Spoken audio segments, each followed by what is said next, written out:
Many of you know that we've decided to do in season 10, which is going to be almost the whole year of 2026, maybe beyond. We've decided to really break down the 8 limbs of yoga.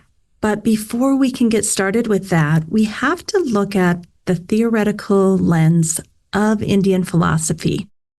And I think this is important because sometimes we see that our field of therapeutic yoga and/or yoga therapy is being broken down into tools and techniques. Use this breathing technique to calm someone down. Use that asana to get this effect in the body. Use this type of meditation for this result. And when we just break it down to the tools and the techniques, we're actually missing the goodness. And I would say we're cutting off the tree from its roots. So one of my goals in 2026 with the podcast is to help educate, inspire, and bring us back to our roots and remember what is the function of yoga? What are we really doing with yoga? Not that calming people down and making them feel peaceful and tranquil isn't important. Yes, that is. But really, what we're looking at is something so much deeper.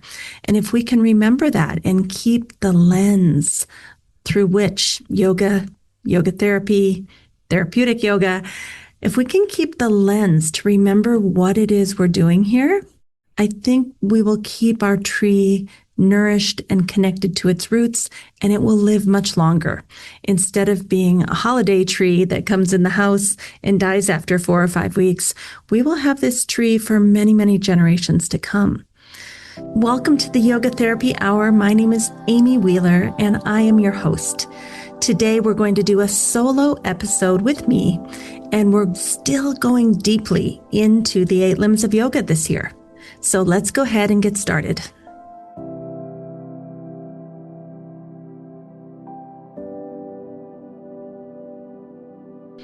So in these teachings, I will be using some Sanskrit. I try not to overuse it because I know it can be a little bit overwhelming for some, but I do feel strongly that we cannot forget the language that this comes from. And the main reason is because each Sanskrit word has 4 or 5 different meanings depending on the context. So we can't really just say this is the meaning of that word and translate it to English. We actually have to see that word in context to everything else to understand.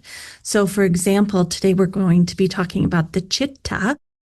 There's the chit and there's the Citta mind field. So we really have to see these words in context, what comes before them, what comes after them, to understand the meaning. You can't really give it just an English translation that works in all the different contexts.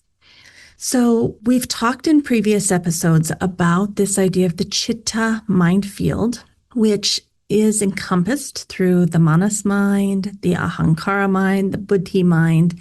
I went into great detail about that about a month ago. And the name of that last one is called the mind-body system, Citta field, and the nervous system. But today I want to take this a little bit further. So if you're listening to this for the first time, let's just quickly go back over what does the manas mind encompass, what does ahaṅkāra encompass, and what does the buddhi mind encompass. So when we look at the manas mind, we're looking at that part of your mind that's kind of interfacing with the world. It's seeing, it's hearing, it's tasting, it's smelling, it's touching and feeling all the different goodness out there. It's you coming into this human body and having an experience with the world. And the manas mind is kind of sorting through it, enjoying some things, not enjoying other things. So you can kind of think of it as a computer processor, kind of getting the data in, determining what stays, what goes, what do we remember, all of that kind of thing. And that's something that we all need. Sometimes the manas mind gets out of balance and we get very overwhelmed and distracted and we can't focus. Ideally, if our manas mind was in really good balance, we would find external objects to focus on. We would be able to maintain our focus on those objects. They would be ethical and they would be within our dharma. Like if you're a yoga teacher or a yoga therapist, your mind would go deeply into the studies of yoga. Your manas mind would be able to connect with that, but it would be very dharmic and very ethical. Now, something that's a little deeper that's driving our manas mind is called the ahaṅkāra. And the ahaṅkāra is a good thing, and it can also be a not so good thing. So all these parts of the mind can be used for positive things and maybe not so great things. So the ahaṅkāra is the part of you that says, I must survive. I have to survive. And I know a lot of people in our community are in that kind of mode of, oh my gosh, how am I going to survive? How am I going to pay for things? How am I going to nourish myself? How am I going to have shelter and food and reliable transportation? So the ahaṅkāra is very concerned about that. And that's a good thing because we all need to survive. However, the ahaṅkāra can get very wrapped up in that, where that's the only thing it can think about. It doesn't think about joy. It doesn't think about life purpose. It doesn't think about connection. It's just survival, right? So that's not such a good thing. Also, the ahaṅkāra can become very greedy and start to think that it needs more and more and more. And it can start hoarding resources, not sharing. You know, ideally, as we got resources, they would pass through us and we would pass them on. But some are not doing that. Some are hoarding for fear of, safety, security, wanting to have something for their family, next generation. You get the idea. So the ahaṅkāra is a good thing. It helps us survive, but it can also be, a little bit overboard and overzealous. And that's where we have to keep it in check. If you go a little deeper, now we have the buddhi mind. And this is the part of the mind that has a little bit more discernment. Some people call it intellect, but I don't really love that word because that makes me think about someone who's like thinking. This isn't thinking. This one is feeling. This one is being. This one is intuiting. The buddhi mind is the part of you that knows what's dharmic and knows what's not dharmic. That when you quiet your mind down, you can really listen to yourself and see what's aligned for you, see what's meant for you, see what meaning and purpose your life have, and how that fits into the bigger picture of creation. The buddhi mind knows right from wrong, not based on context or biases, but rather what is good for humanity, what is good for all of us. The buddhi mind is very close to your purusha, your witness, the seer, the observer, the one's part of you that doesn't have so many preferences and biases and intolerance and agendas and all that stuff. So this observer or this witness is very close to buddhi. So if we kind of look at it from the part of us that's closest to our most sacred place, our purusha, our seer, our witness, then would be buddhi, then would be ahaṅkāra, then would be manas mind. And you can see that all of those are encompassed inside of you. And the thing is, which one are you going to use correctly, incorrectly? Are you going to let one dominate more than the other? We really want to have the discernment about when to go into deep intuition and close to spirit in our buddhi mind, and when we actually need to use our manas mind to make really everyday activity decisions and like get things going, right? So all of this is important. It's not like one is good and one is bad, but the question maybe is, how do we use it correctly? How do we know which part of our mind to use at which times so that we suffer less? And that's really the context of all of this. How are we going to suffer less? So when we look at the 8 limbs of yoga, what we're really looking at is a very small part of Patañjali's Yoga Sutra. It's something very applied, very practical. And it's saying, how can the 8 limbs help us to decide when to use the type of mind that needs to interface with the world, when to use the mind that says, I will survive or I need to survive versus this is not a survival moment, and when will we use the 8 limbs to help us go deeper and more subtle and internal and experience the buddhi mind that is very, very close to our deepest observer or witness. So when we look at these 8 limbs of yoga, it's so interesting because they're here to help us figure out how to use each of these types of minds. And they start with social disciplines, the yamas. How can we connect with one another? And I love this because if our connections with one another, our communications, our non-harming, all of this stuff, if we're not able to connect socially, nothing else can happen. And that's a little bit hard for some of us that are more introverted, highly sensitive, maybe even neurodivergent. It's kind of hard, like, oh, that's the first one. Yeah, it's the first one. We have to work on it, even if it's painful. It's not like we can just skip over that and say, oh, I'm a shy person. I think I'll go to number 2. How we show up in the world as humans is to recognize who we are in relationship to others. Yoga is relational. I say it's a relational science. If we can't be in relationships with ourselves and with others, we can't even start the process. So there's a lot to go into that. We'll spend a whole month on the yamas and how to be with others socially. But I think that's so interesting that social principles come before the niyamas. How do I take care of myself? That's number 2. How do we take care of others? And then how do I take care of myself? Even with taking care of myself, it's going to rotate back around so that I'm taking care of myself so I can be of service to others. So that is assumed in the 8-limb path and assumed in this idea of the Citta mind field, that your whole goal is going to be of service and take care of yourself and be of service and take care of yourself. Those are the basics of it, right? That's our foundation. And you can already see, how does taking care of others impact our manas mind or our ahaṅkāra or our buddhi mind? Think through that. You could even stop the tape for a moment and think, oh, I'm giving too much. I'm feeling completely overwhelmed, or I'm giving too much because I want other people to love me and I want to feel safe, or I'm giving too much and therefore I never even get to my buddhi mind. I'm so overwhelmed. Or you could say, wow, I'm actually being pretty selfish and I'm not giving and I'm only worried about myself and I'm only taking care of I, me, mine. And therefore, I really need to let go of so much ahaṅkāra. I must survive. Or I need to spend more time trying to quiet down so I can listen to my deeper heart and how I can be of service to others. Same thing with the niyamas, your personal disciplines. Some of you are so much being of service that you're not taking care of yourself. You're not regulated. You're not safe.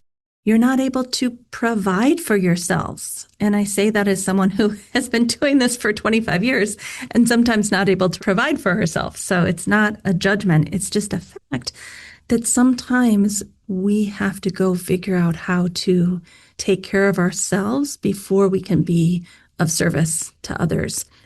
And if we are taking care of everyone else and never taking care of ourselves, never putting ourselves first, it's impossible to get to that buddhi mind and be very close to Purusha because we are so worried all the time and we are having a lot of conflict within about how to provide for ourselves. Now, if we go to the 3rd limb of yoga, we're looking at asana, the postures. And many of you know that originally, as they talked in Patanjali's Yoga Sutra about the postures, it wasn't the gymnastics and the calisthenics that we know today. It was, can you sit comfortably in a chair or with your legs crossed on the floor in preparation for breathing exercises, pranayama, and meditation? That's all it was. So this whole obsession that we have with asana, as wonderful as it feels for so many of us, it really wasn't part of this original philosophical lens where, we're looking at the manas mind, the ahaṅkāra, the buddhi mind. So I was very surprised to hear one say that much of yoga therapy has become yin yoga. And nothing against yin yoga, but I thought, wow, that's so interesting. Of all the things that are happening in yoga and yoga therapy, how did we lose this focus on the cleansing of the mind and getting close to Purusha?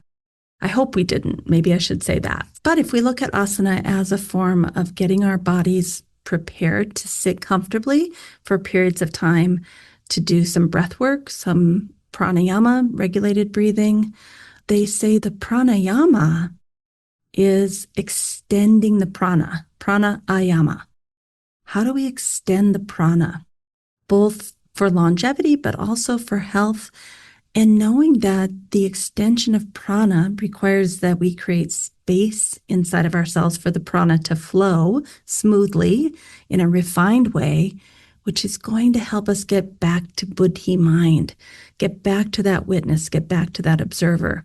So can we think of pranayama as kind of a cleanser of the mind and more, and think of it as a way to get back to our deeper self? Come home, get quiet, go within, and observe and witness our lives as Purusha does. Now, after pranayama, we say pratyahara, the next limb of yoga, is a result of pranayama. So when you do a lot of pranayama, the result is that your senses come inward and help you connect deeply to go be with buddhi mind, to go get closer to Purusha. So pratyahara is taking the senses from their outward senses, from the manas mind that's connecting through sight, sound, hearing, touch, smelling, tasting, and bringing those senses inward to have a new food, a new type of nourishment, which is closer to the buddhi mind.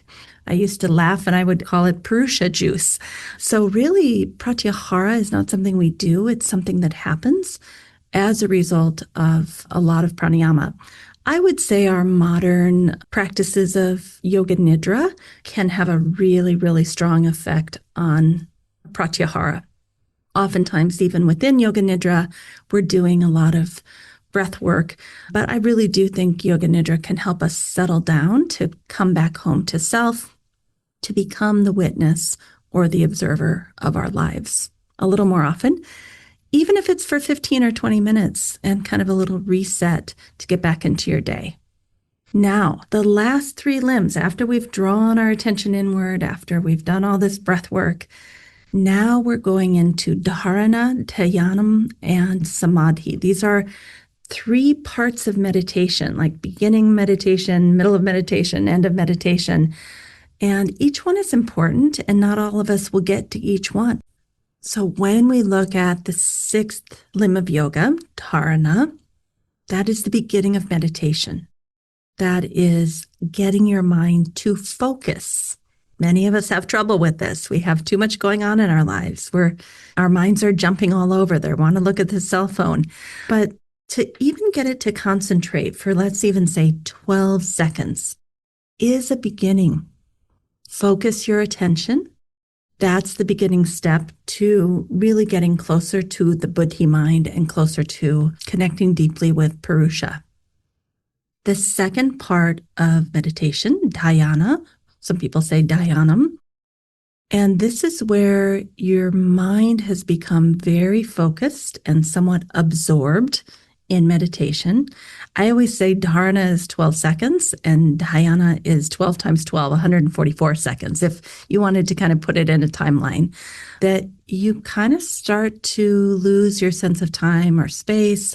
You start to really, really deeply connect internally to yourself. You start to get a glimpse of the buddhi mind. And for many of us, when we came to our first yoga class, we got that glimpse. We got in there for 2 minutes and we were like, oh my gosh, is this what enlightenment feels like? It's probably not enlightenment, but it sure feels good. It is dropping down into that buddhi mind. So for a lot of us, those first tastes of dhyanam were just so potent and so strong. And then the third part of our meditative process or experience is samadhi. Samadhi. Sama, balance of D, of yourself. This is where you have really become deeply absorbed in your deeper self. And in fact, there may be no separation between you and out there. There is a oneness that is experienced. And again, I say 12 times 12 times 12, whatever, however many seconds that ends up being. But you stay in there a little bit longer and you really experience the buddhi mind. You experience a taste of what it means to be the witness, the observer of your life. And even within samadhi, there's at least 7 levels, if not more, of kind of merging and absorption. And so you can see, even if you get a taste of samadhi, that's not the end of the story. You're not enlightened. You had a taste of samadhi. Let's take just a little pause and talk about something that's really exciting. There's a new book coming out in spring 2026 called Applications of Therapeutic Yoga in Integrative Health. It's authored by Amy Wheeler, myself, and Marlisa Sullivan. We've been working really hard on this book for about 18 months, and now it's scheduled for release in spring 2026. This text will bring together philosophical foundations of yoga, emerging research in neuroscience, and evidence-informed methods for applying these teachings in clinical and community settings. The book is designed for healthcare providers, yoga teachers, yoga therapists, educators, and really anyone seeking to clearly understand the why of why yoga works and the how, the mechanism underneath why yoga works. Your purchase of this book will help to advance the field of yoga therapy, and it will support the continued development of resources like this podcast, the Yoga Therapy Hour. And we hope it will serve both you and your clients alike. So please keep an eye out for Applications of Therapeutic Yoga in Integrative Health by Amy Wheeler and Marlisa Sullivan, coming out through Routledge Press in 2026. All right, let's get back to the episode. So when we look at the last 3 limbs of yoga, dharana, dhyanam, samadhi, those 3 things work together. Some days we have a little more concentration. Sometimes we feel a little bit deeply connected. Other times we feel completely absorbed. If we're not able to go that deeply, we can stay back with pratyahara, pranayama, asana, niyamas, yamas. I mean, there's so many things on this path we can really focus our time and attention on. But really what my main goal today was to help you see that the 8 limbs of yoga are one tiny part of chapter 2 of Patanjali's Yoga Sutra. We actually make them a bigger deal than they are, but they're so popular, I thought they'd be good to talk about. And I wanted you to see the overall big picture, like what are we doing with the 8 limbs of yoga? Why are we doing the 8 limbs of yoga? It's to get you closer to your deepest, sacred, precious self and your witness self, the part of you that doesn't have all the opinions and the biases and the agendas and the insecurities and the too much confidence, that part of you that isn't worried about survival, that part of you that isn't distracted all over the place, that part of you that feels at peace, that sees the big picture, that part of you that has more patience, more discernment. That's the buddhi mind getting closer and closer to the witness. So these 8 limbs of yoga are really about that. And when we put that in context, I just want us to all look at the yoga world and what's going on. I want you to look at our organizations. I want you to look at how we market. I want you to look at what's happening on Facebook. I want you to look at your interactions with your students and your teachers. I want to look at how we are in this together and how are we balancing this idea of everything from social justice and wanting to get out there and be of service to others, because we're really doing this. That's why the yamas are first.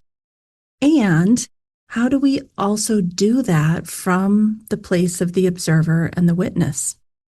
That's really, connecting with that deeper self every single day and getting calm inside and being with yourself and being with your Purusha and then taking that out into the world. It will make you a very refined version of yourself who has a lot of discernment and can really see all the things that are happening.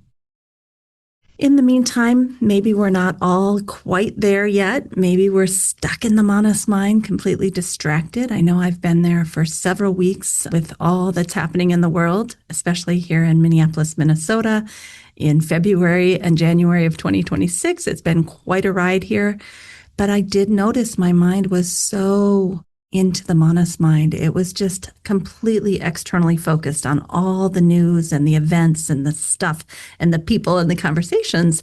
And when I realized that was what was happening, I was like, oh my gosh, I've completely gotten away from being with my deeper self, my buddhi mind.